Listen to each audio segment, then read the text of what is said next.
Bonjour, bienvenue dans la série sur l'énergie du bit. Donc nous essayons de calculer l'énergie du bit et on a donc le fameux souci du terme somme sur oméga des 1 demi h oméga qui a une valeur infinie. Mais ce terme ne dépend d'aucune variable. En fait, il y a bien la variable oméga, mais on fait la somme sur tous les oméga possibles. Il ne dépend pas d'une valeur particulière de cette variable. Donc en fait, cette grandeur est une constante. Une constante infinie, mais une constante quand même. Or, l'énergie n'est définie qu'à une constante près. En effet, ce qu'on observe en physique, physiquement, ce sont toujours les variations de l'énergie. C'est les quantités avec lesquelles l'énergie varie qui est mesurée.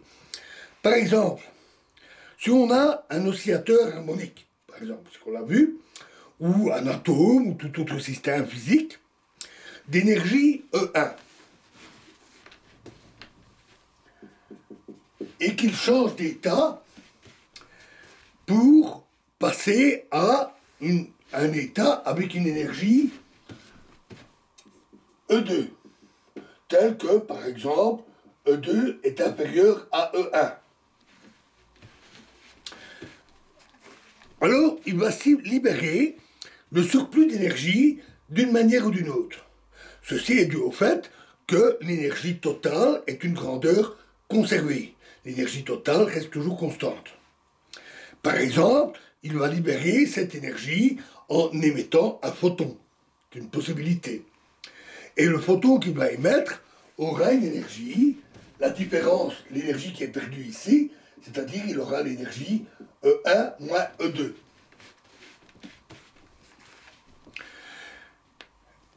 Qui est donc la différence des deux niveaux d'énergie. Et c'est ça qu'on va mesurer. Ce qu'on va mesurer, c'est l'émission du photon. Et on pourra donc dire, l'énergie du système a diminué de autant. On peut constater le changement d'énergie, mais pas l'énergie elle-même. On n'a aucun moyen de mesurer, si on a un système dans l'état avec l'énergie E1, il n'y a aucun moyen de mesurer quelque chose pour dire son énergie vaut E1. C'est toujours une certaine convention qui permet de le faire. Parce que tout ce qu'on mesure, ce sont les variations. On peut donc choisir l'état pour lequel l'énergie est égale à 0. Et on peut le choisir comme on veut. Par exemple, en soustrayant une constante pour l'énergie d'un état donné pour dire cet état-là a une énergie 0. Par exemple, on va décider, mais dans cet état-là, son énergie est 0. Et donc on va soustraire E1 à l'énergie. Évidemment, il faut enlever cette grandeur à toutes les énergies. Toutes les valeurs d'énergie doivent diminuer de cette constante, la même constante utilisée pour tous. Et ainsi, les variations restent la même. Parce que si on enlève E1 partout, on va avoir E1 moins E1, c'est-à-dire 0, moins E2 moins E1, on a enlevé E1 à l'autre aussi, et donc la différence sera toujours E1 moins E2. La variation reste la même. Ensemble, les différences d'énergie sont comme ça, et on change par une constante, mais la différence reste toujours la même.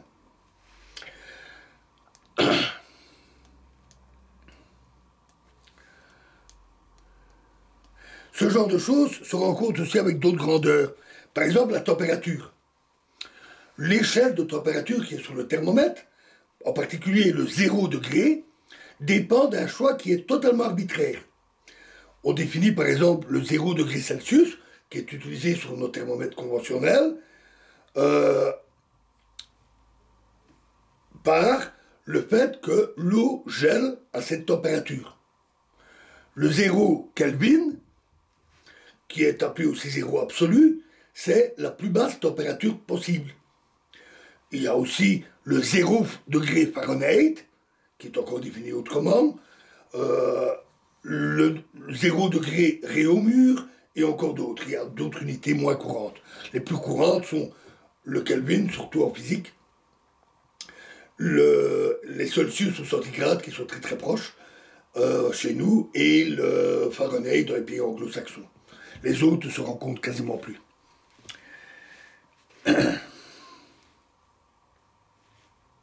Et donc on choisit le zéro par convention. Et de même pour l'énergie, on choisit en général un état particulier pour dire voilà, son énergie vaut zéro. Un exemple typique, quand on parle des énergies de liaison des électrons dans les atomes, on considère habituellement que l'énergie zéro, c'est quand l'électron est très loin de l'atome. Il n'est pas du tout lié à l'atome. Et en se rapprochant, il se lie à l'atome. Ce qui fait qu'il y a une différence d'énergie, une énergie qu'il perd en se liant. Et donc on choisit le zéro comme on veut. Ici, notre somme 1 demi h double oméga est une constante. Alors, soustrayons cette constante, enlevons ce terme. Enlevons ce terme gênant. Et puis c'est tout. On l'élimine. C'est une constante, on peut très bien dire on ne la met pas. On choisit plutôt zéro au lieu de cette constante. Mais les soucis ne sont pas terminés. En effet, après avoir fait ça, il reste somme sur oméga de A à croix H oméga 0 égale énergie du vide 0. Donc on a enlevé le terme 1,5. Mais on a que A à croix sur l'état du vide, c'est égal à A fois A croix sur l'état du vide. Ça, c'est la définition du vide. Non, pardon, c'est pas la définition du vide, c'est la définition de l'état à une particule. C'est A fois l'état à une particule. Et en appliquant l'opérateur de destruction, on retrouve l'énergie du vide. On retrouve l'état du vide. Et donc, ceci fois ceci, c'est ça. On compare les deux, et l'énergie du vide, c'est somme sur oméga fois H oméga. Et rebelote, c'est comme pour ici, il n'y a pas de 1,5 devant, mais à nouveau, c'est une somme infinie. L'infini est vraiment ici, il s'accroche. On adopte alors une convention qui est appelée ordre normal, qu'on utilise beaucoup en théorie quantique des champs. Cette convention consiste à dire que dans les expressions avec des opérateurs création-destruction, on doit toujours avoir les opérateurs de destruction à droite des opérateurs de création. Ici, on en a deux, donc ce qu'on veut, c'est A croix A, pour suivre la convention de l'ordre normal. Souvent, on a une formule, on met des 2 points autour pour dire on le met sous forme normale. Bon, ça c'est pour la petite anecdote, pour les notations. Nous, ce qu'on veut avoir, donc, c'est A croix A. Mais, malheureusement, ce n'est pas ce qu'on a. On n'a pas A croix A. Nous, ce qu'on a, c'est A à croix. Alors, comment faire? Comment changer? Eh bien, pour ça, on peut utiliser la relation de commutation. On sait que la relation de commutation, A à croix, qui est égale à A à croix moins A croix A, est égale à 1. C'est-à-dire que A croix A est égal à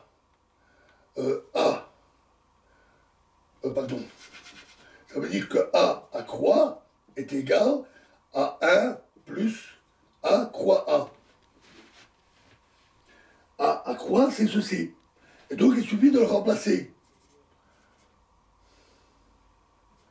A croix A plus 1 fois H oméga 0 égale l'énergie du vide 0. Et voilà donc notre ordre normal. Alors à nouveau, on a une constante 1, comme on avait notre 1,5. À nouveau, on dit, bah, c'est une constante, il faut qu'on l'enlève, tout simplement. Et il ne reste plus que A croix A, l'ordre normal.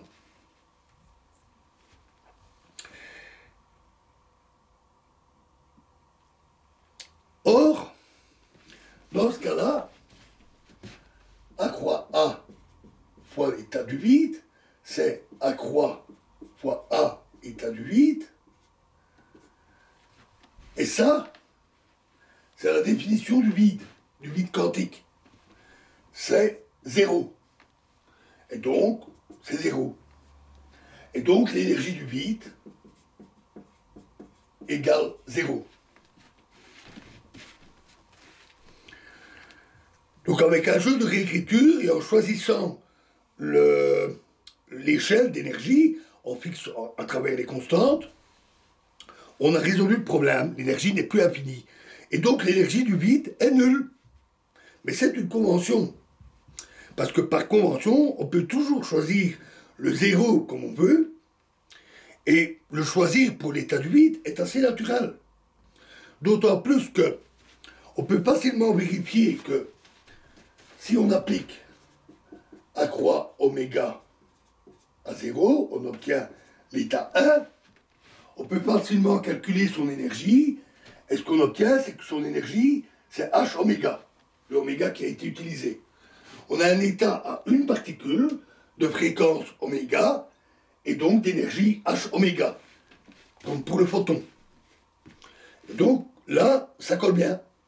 Le choix de 0 pour le vide est naturel et marche très très bien. Et tous les infinis disparaissent. Moins ceci, on en reverra après. Mais ici, plus de soucis.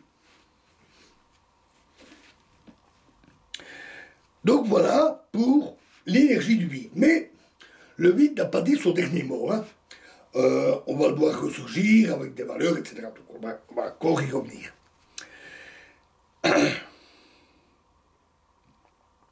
Donc maintenant, on va passer à l'étape suivante. On va parler des interactions. Les interactions, c'est quand deux objets, deux particules, interagissent entre elles.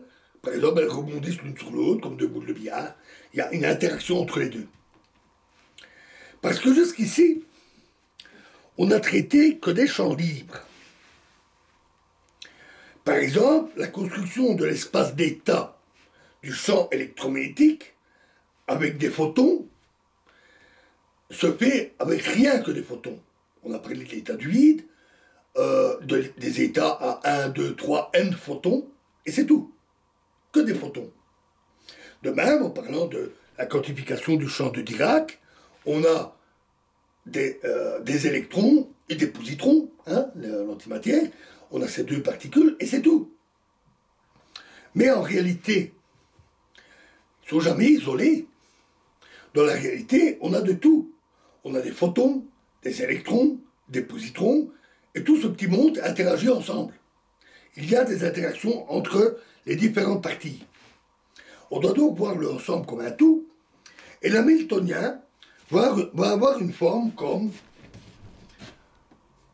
H oméga, l'hamiltonien qui est maintenant ceci, sans le 1, c'est A croix, ah ça c'est, H oméga, donc l'hamiltonien c'est maintenant ceci, A croix A, H oméga, l'hamiltonien des photons, plus un hamiltonien semblable pour les électrons et les positrons d'ailleurs, qui ne pose plus de problème pour nous ici, plus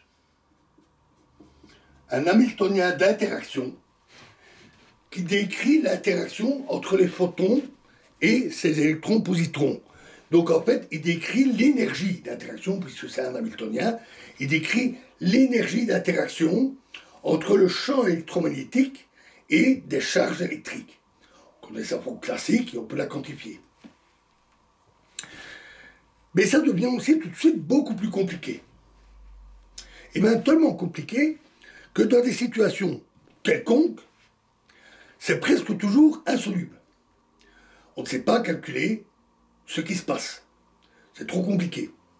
Mais il existe des situations, et en particulier une situation très intéressante, et où on peut s'en sortir. Et ça, c'est ce que nous verrons dans la prochaine vidéo. nous parlerons de la théorie des collisions. Je vous remercie.